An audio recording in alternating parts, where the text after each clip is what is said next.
know what I'm saying? Yeah, we on deck. We Snoop Doggers. Hey, My brother, 8 o'clock versus TV. I love you. I'm going to talk to Big Daddy Kane. Love. Timbo the Love King, you. one love. The big show. The big show. Oh, baby, you heard it first. One of the two founders of the Versus Battle. Woo! Man, it says DMX. I say Big Daddy Kane, man. I'm waiting for Big Daddy Kane, man.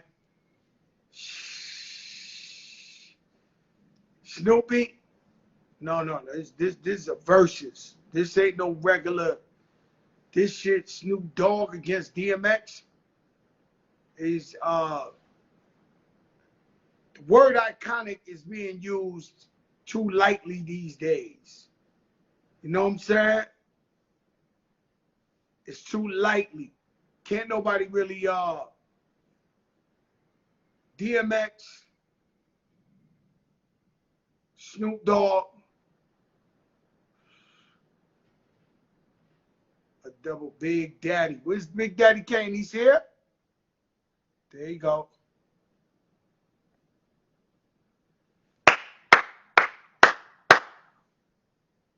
There you go. Right. Yo, Big Daddy, man, let me tell you something. Welcome to the Fat Joe Show, the big show.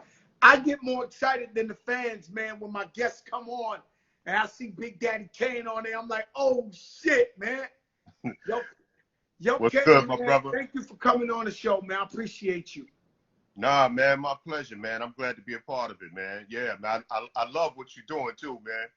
Thank you, man. I just try to, bridge the gap. You know, a lot of people going through a lot of shout out Sus One for reaching out. DJ Sus One, my brother.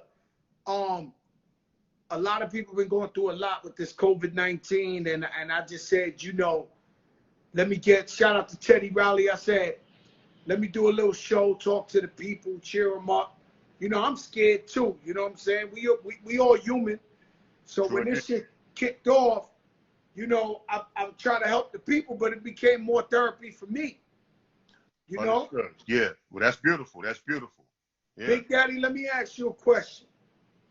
Being that we already on this subject, the God Rakim came on here on the Fat Joe Show, the Big Joe Show, and he said he would like for you and him to do a versus together. Big Daddy Kane against the God Rakim. Do you accept the challenge from the God Rakim? Well, I mean, Swiss Beats called me like over a month ago about this, and I told him to make it happen. So, I mean, Wait a minute. Hold up. This is what we call a joker moment. Out the gate, Big Daddy Kane. Are you confirming that you're willing to do a music celebration with the God Rakim, Big Daddy Kane, versus the God Rakim? As I just said, Swiss hit me like over a month ago. I think maybe a day or two after the Teddy and Babyface joint. He asked me, and I said, make it happen. I said, Swiss, where's the ready. battle? Timberland, where's the battle? You heard it here first. Yeah, the biggest show in the game. Yeah, I mean, let's do it, baby. Big Daddy Kane, let me ask you a question, right? We can't rewrite history. But a question I always wondered, right? When KRS-One went after MC Shan, because you in the Juice Crew, Shoes, Roxanne Shante, Bismarck, Master Ace, Craig G, Coogee Rap. Why didn't you all blitz him and go against KRS-One? For like nowadays, if I beef with 50 Cent, I got to battle Tony Yayo, Lloyd Banks. Everybody comes. Who made the decision of let Shan handle KRS-One one-on-one? That was me. That was me. Because this is the Joker moment. Nah. I'm sorry. No. Let me explain. At the time, there was a lot of animosity between me and MC Shan. Like, he was, uncomfortable with me being the new member down. And, we didn't really have a good relationship. But at that very same time, KRS-One helped me move out of my mother's crib. When I got my first basement apartment, it was me and KRS-One carrying a gray velvet couch down the stairs. Miss Melody had a 25-inch TV under her arm.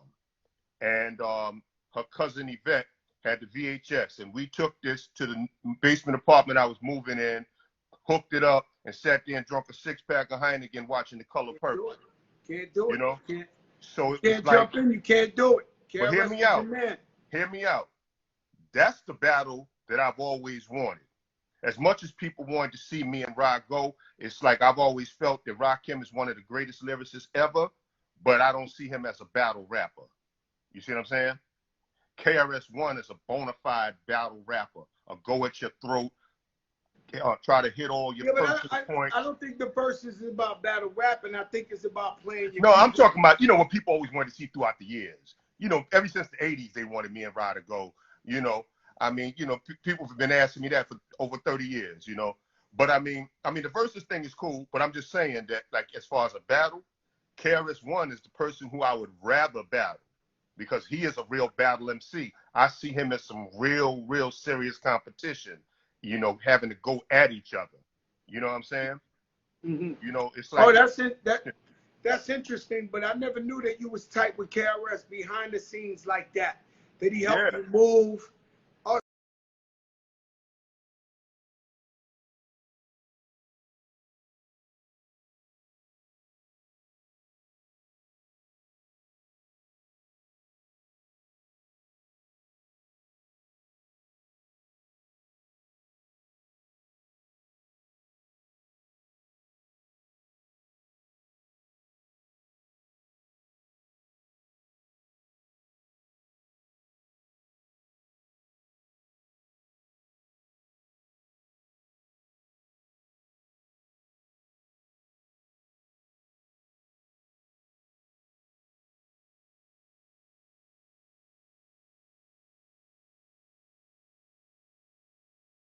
Remy is talking.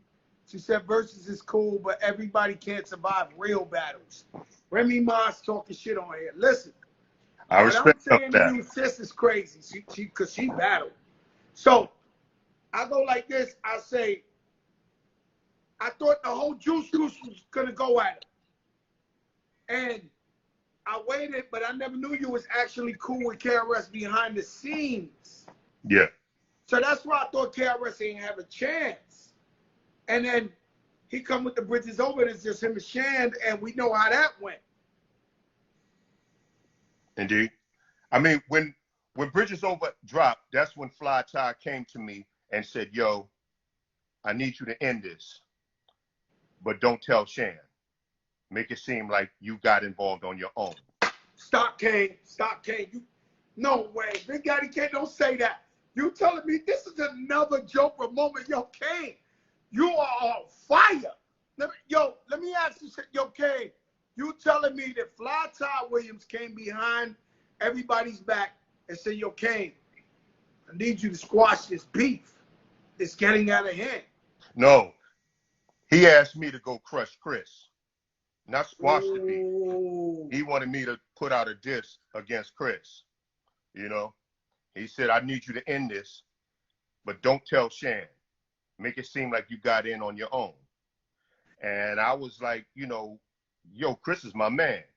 Shan don't even call me by my real name. He referred to me as the new nigga, So Ty was like, so you saying you're not Juice Crew? I said, nah, you said that. Last year when I asked you, so am I down? You said, not just yet. You said I'm not Juice Crew. So, I mean, I'm good. I ain't getting in this, Yeah. And that caused like a whole bunch of beef between me and Mr. Magic, because when Magic got word, he started, saying slick stuff on the air, and it caused like a lot of beef between me and Magic. But, we eventually, squashed it. We got cool. And, like, Magic. Shan like my brother. You know, I used to listen to Mr. Magic every weekend, man. He was beyond iconic. You know, Mr. Magic, he played all that You won't be smelling all right, it's Allen. He had the joint, man. He used to always play that shit. I'm the Godfather. Do they remember when they used to play I'm the Godfather? Tony G. Yeah. Marley Marl production. Yes, sir. All right, let me tell you the first time I heard of Big Daddy Kane.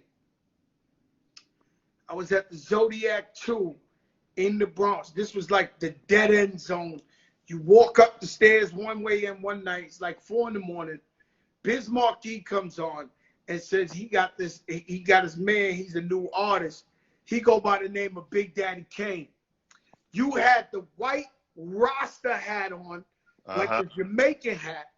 That was my thing. And you did the supercalifragilisticexpialidocious. Yeah.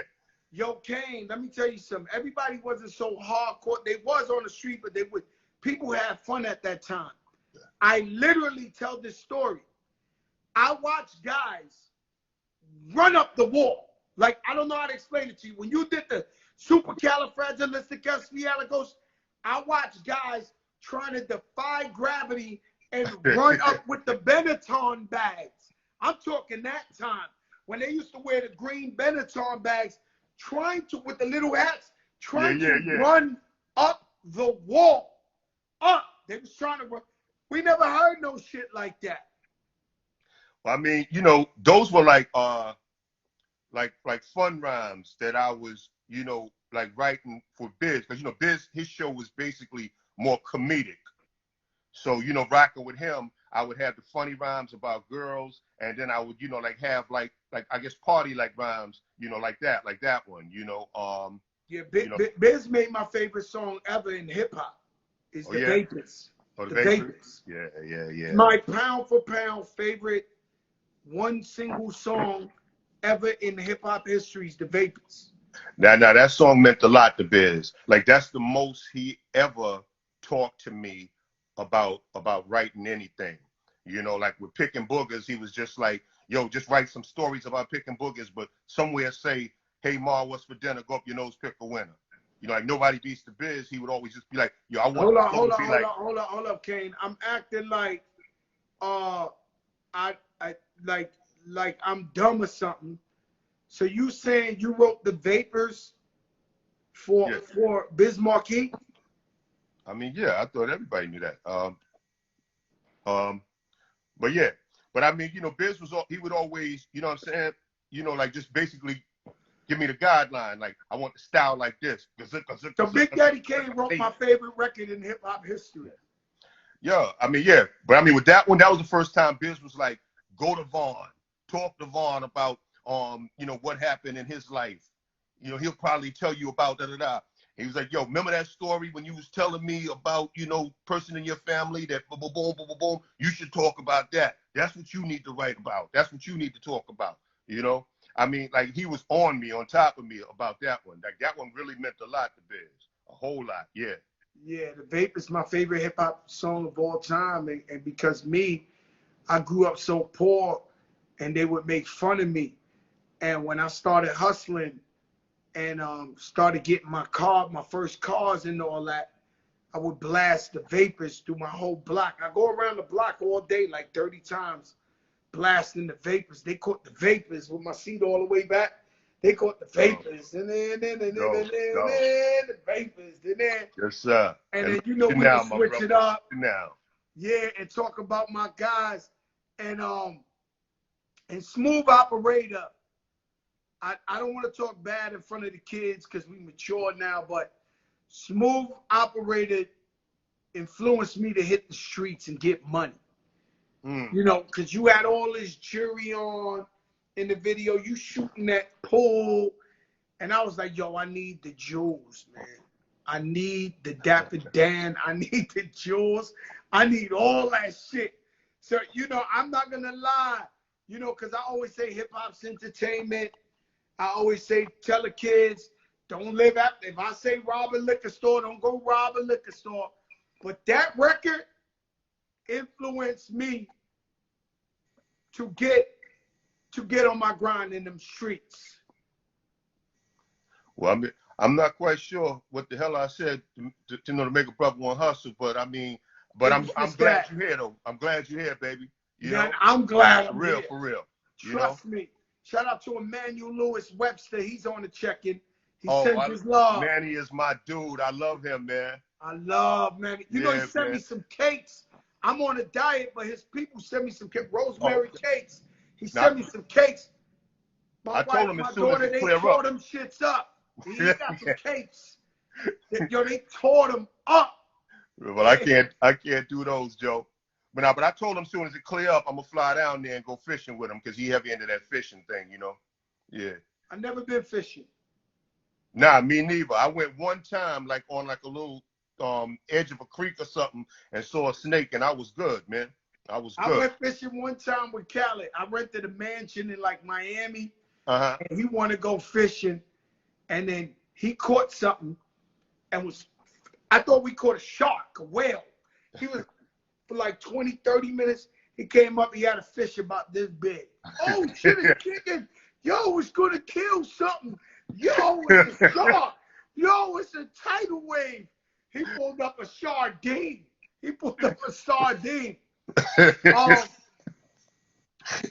I was in a club. I believe it was Studio 54 or Roseland, because you know they used to be next to each other.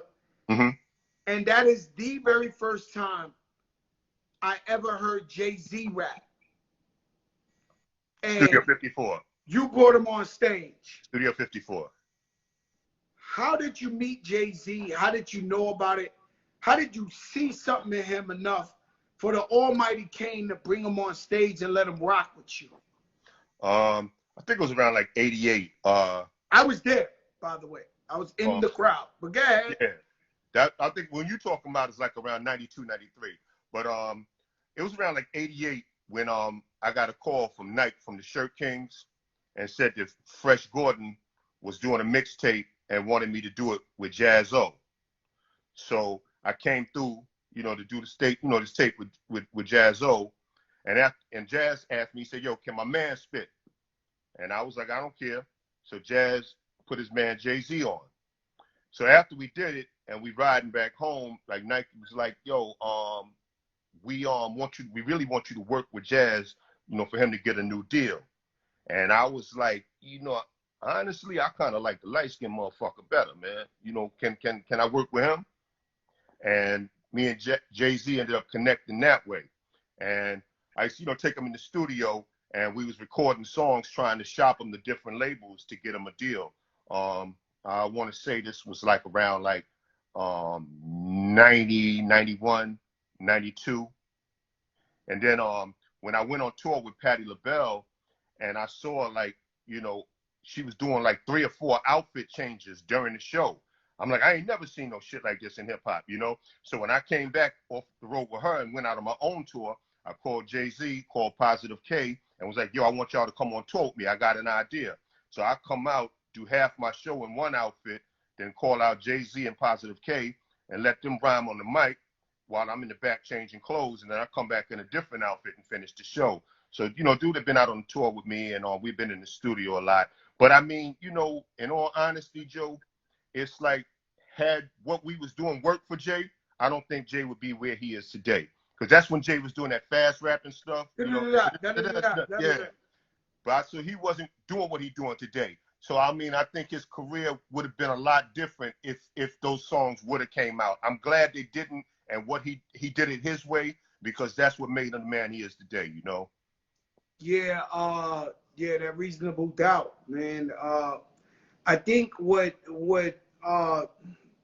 Jay-Z did was, prior to Jay-Z, hip-hop was always hip-hop. It was talking real shit, but he captured his life in real time. And so, like, he was explaining the shit we was going through in the street, in the hood, but right on time. Mm-hmm. Like, it was like Nas, they were explaining it right on time. Like what was happening right now. You know, hip-hop before you was all like, "Somebody, come on and party." Like, you yeah.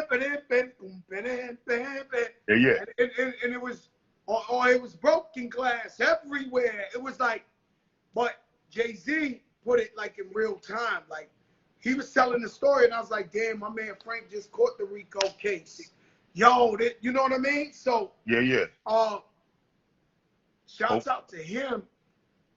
Do you ever connect? Do you ever talk to each other these days? I haven't spoken to Jay in a good while, but you know, every once in a blue moon, you know, I might get a phone call, you know. Yeah. I'm sure he loves you, man. He's helped me a lot. You know what I'm saying? He's helped me a lot. You know, I'm signed to Rock Nation. He's a beautiful guy, man. But I remember seeing him first with you before anybody. I seen him on stage with you, and that's like one of my moments in my life. It's like, but let's get to. I was at the Apollo, and you coming down off the sky on a swing with a fucking Greek toga suit on. What was? No, I had all white. The girls had on the toga suit. They had the toga. You had all white. I'm in the crowd, Kane. What made you think of that coming off the sky? That was actually Fly Ty a whole idea. That was Fly Ty's whole idea. Yeah. He ran it by me. I'm like, dope. Yo, that was so crazy, Kane. Yeah. That was Ty's idea, and it came off. I was happy, you know. But I mean, I can't take no credit. I never forgot it the rest of my life. It came. It was legendary. It was beyond. And then I was there when Biz slid out the nose. Yeah. The big nose. It had the boogers falling out, and then all of a sudden Biz drops out later. Yeah. That shit crazy. Also, Slick Rick represent. Shout out Slick Rick. I remember one time I seen him somewhere in Manhattan. I think it was Club Muse or something. And he did the whole show sitting on a throne. See, I call your era the greatest era because it was so entertaining, and it was you guys were trailblazers and setting it. It wasn't like you was trying to be somebody else. It's like y'all was setting it musically, stage performance wise. Like y'all set the blueprint, and then we took the baton from there. That's why I can never call the Jay-Z, Nas, Cameron, Big Pun, Fat Joe era. I can't call it better than the Salt Peppers, the Slick Ricks, the Heavy D's, you guys. I love your era more than any other era. I thank you, brother. You know, I think it's always about the era you grow up in. You know, I think it's always about the era you grow up in. You know what I'm saying? Because I mean, you know, there's a teenage era right now that probably think the greatest era in hip hop, you know, is right now. My daughter. Or even like, you know, the Ludacris, T.I. era. My daughter thinks, what's my man Travis Scott is king. Yeah, you know, so it's about the era like that. Listen to the intro. Listen to the outro. I'll be like, yo, mom, man, we've been doing that shit since 92, man. Yeah, but you're right. So that was my fun time where we would go to the club, friends, and love hip hop. Also, for me, I've been doing it a long time too, to where that was the time I was really just a fan. Like, you know, like I would watch on dream of being an artist. You know, so then also, Big Pun, you and Coogee Rap were his favorite rappers ever. I know he told you that in your face in North Carolina, right? Well, yeah, but I mean, you remember when I first met him at your on your birthday at your video shoot? Nah, I don't remember when you met him at birthday. Me and Tito came and brought you some Cristal. Yo, shout out to Tito from the Fearless Four. I remember y'all came and Tito took a birthday cake and he lit up like 10 $100 bills as the candles. Yeah, well that day, that's the first day I met Pun. At the John Blaze video shoot. Yep. And he was like, oh shit, Big Daddy Kane, Mom, bring the kids. That was the funniest shit ever, man. Yeah. He loved Big Daddy Kane, so his style came from Kane and G Rap. Yeah, he remind me so much of G-Rap, man. You know, I appreciate, you know, the love he showed me, but damn, I mean, yeah, he was definitely, he took the baton from G. You know, you can see that he was definitely G had a heavy influence on him, man. You know, yeah. I went to G-Rap and Nas, and I took Pun when I first discovered him, and I said it's important for y'all, I want y'all to hear my guy. So, you know, he's the fatter Puerto Rican kid, and he starts spitting, and I see Nas and G-Rap face, they like, G-Rap was like, no, Joe, this the one. This the guy, Joe. This the guy. And I was like, yo, he look up to you, G. He was like, yo, this the guy. I'll just say it to complete the cycle. I remember when we was at the funeral, Big Pun's funeral, Coogee Rap came to see him, and I just broke down in tears and just, you know, I was like, yo, Pun, your idol's here. You know what I'm saying? Because I know how much I love KRS, how much I love LL Cool J. I love all you guys, but you know, those are like the guys I got the poster on the wall. Understood. And so yeah. Just to see Coogee Rap come through, that's beautiful. It was deep. You know what I'm saying? No, I can dig it, baby. Yeah. Let me tell you, man. I know you've been asked this a million times, but hold on, before you change topic, let me just say this real quick. The deep cover joint, I thought was dope, and I was like, you know, amazing. But my dude, I'm gonna tell you what was life changing. That joint, when he said, I'm battling Jesus when he passes through my label, snatching his halo, tell God I trade you, send my father back as an angel. I was like, yeah, I don't even need to hear nothing else. That's one of the nicest motherfuckers out right now. I'm like, I don't even need to hear nothing else from him. I'm like, yeah, I'm done. Like, I'm done. That guy said, I snatched his Jesus. I think that was a parental discretion on his album with Busta Rhymes. And this guy was so nice, I used to have to argue with him so he could dumb it down. I'd be like, yo, you too nice, bro. And dudes selling drugs on the corner don't want to hear all that shit. So he would argue with me and say, yo, Joe, you limited. I'm like, yo, dumb that shit down, B. You know, they on the corner. They want to hear some, you know, the guy was amazing. You, tell me how all this Madonna thing came about. You know, the biggest sex symbol in hip hop, and then Madonna. How did this come about, Kane? I know you might explain it to people all the time, but this the big show. This the Joker show. Yes, sir. There's different people watching this thing. Yes, sir. Yes, sir. Now, Warner Brothers sent me, Madonna, and Color Me Bad on a promotional tour, visiting kids in the hospital. And, you know, we were going to different hospitals, you know, just visiting kids that were sick and stuff. But they were mainly like, you know, upscale, you know, hospital, you know what I'm saying? You know, the bougie joints. So, you know, the little kids didn't really know who the hell I was. It wasn't like the hospital the Joker dropped the gun on in the movie The Joker. You seen your man drop the gun. Yeah, nah. Like this is that real bougie shit, you know. So anyway, you know, the kids didn't really know who I was. And Madonna's talking to the kids at one of the hospitals like, you know who that is? That's Big Daddy Kane. He's a famous rapper. Let me hear you say, ain't no half. And I'm like, wow, Madonna know my shit. Whoa. Like, I was just blown away, you know, because this is a major pop star, you know what I'm saying? I'm like, you know, she knew my music, you know, I was blown away. So afterwards, you know, I'm like, hey, thanks, you know, for the assist. I truly appreciate that, you know. And she was like, nah. And then she told me, like, yeah, I'm about to do this book, you know. You know, Yo, Kane, how the hospital with the little kids turned into the porno joint? Like, I'm telling you, she said, you know, she about to do this book. And it's going to be photographs, and she think that, you know, I'm attractive. She'd like to have me in it. And I was like, I would be honored, you know. And she was like, well, it's going to be like pretty much nude photos. I was like, well, shit, even better. Let's do it, you know. And yeah, that's how it came about. Yeah. Yo, so did you ever have a relationship with Madonna, or it was just a photo shoot? Nah, it was just a photo shoot. That's all. Like, she was a sweetheart, down-to-earth person that shows so much love. And I mean, we had so much fun on the set.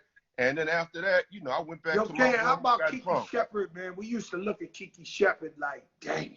Yeah, I'm still wondering where that rumor came from.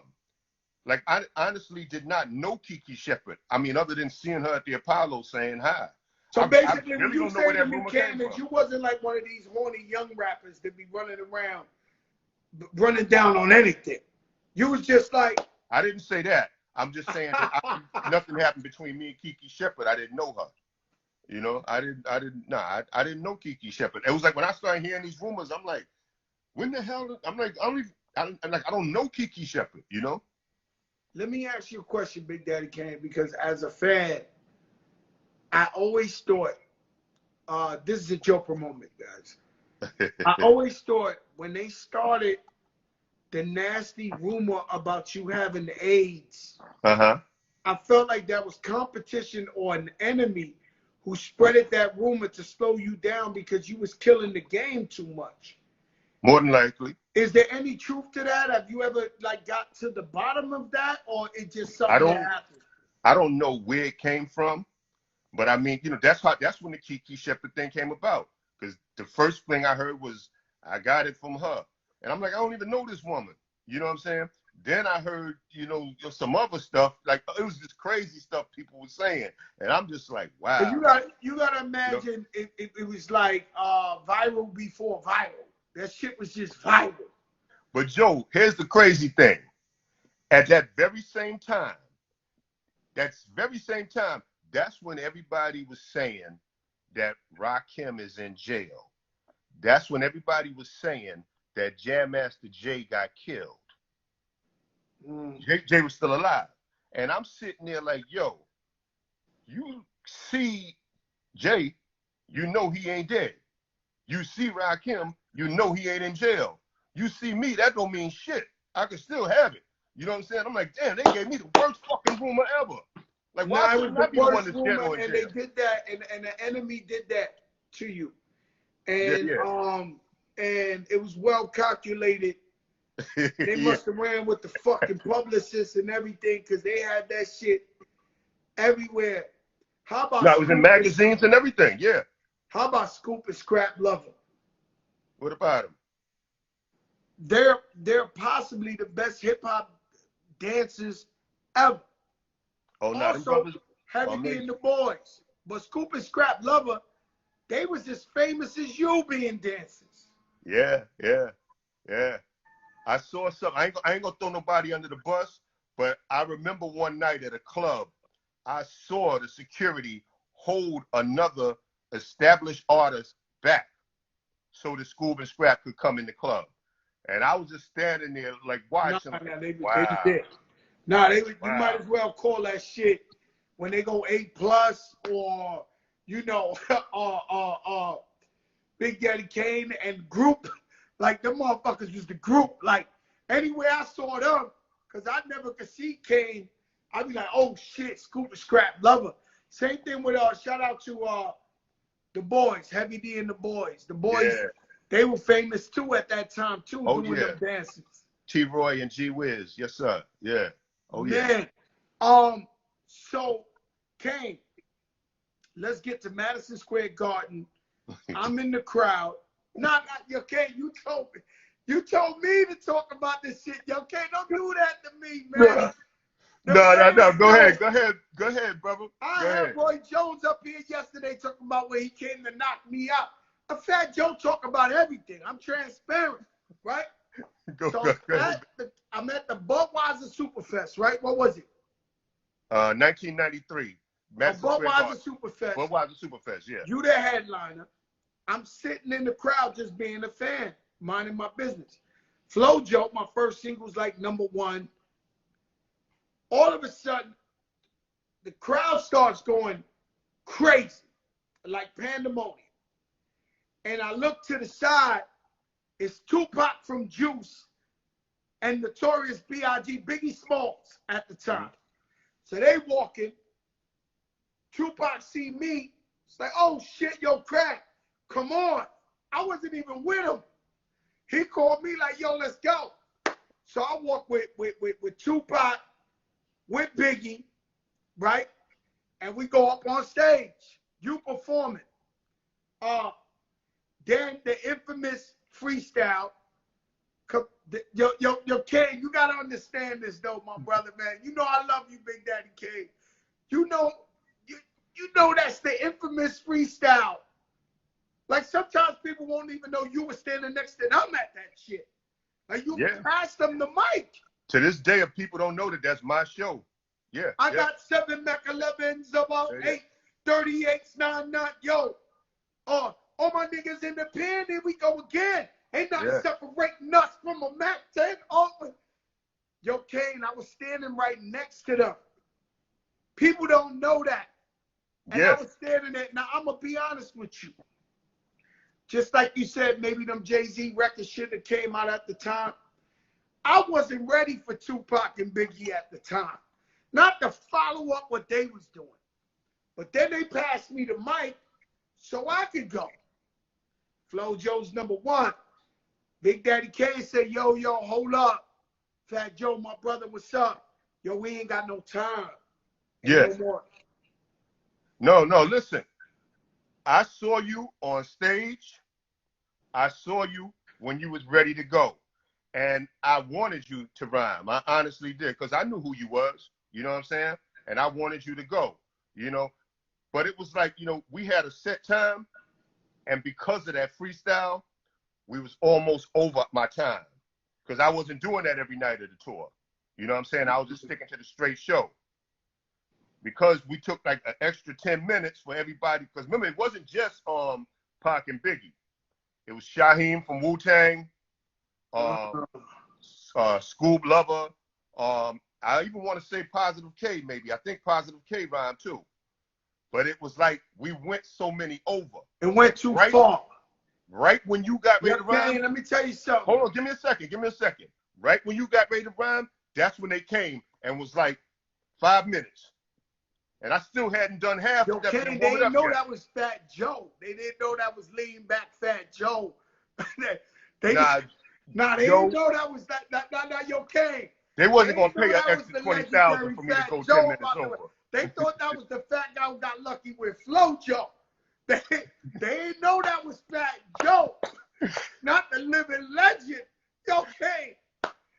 I said to myself, Kane, I said, man, and I know you, I never said Kane hated on me. I just was like, yo, I could have been on that, right? You know. No, I wish you could have. And sometimes I say the story and people think I'm lying. When I was like, yo, I was standing right next to Pac and Big when they said this and that, people think I'm lying. Sometimes I say stories, Kane, they think I'm a liar. No,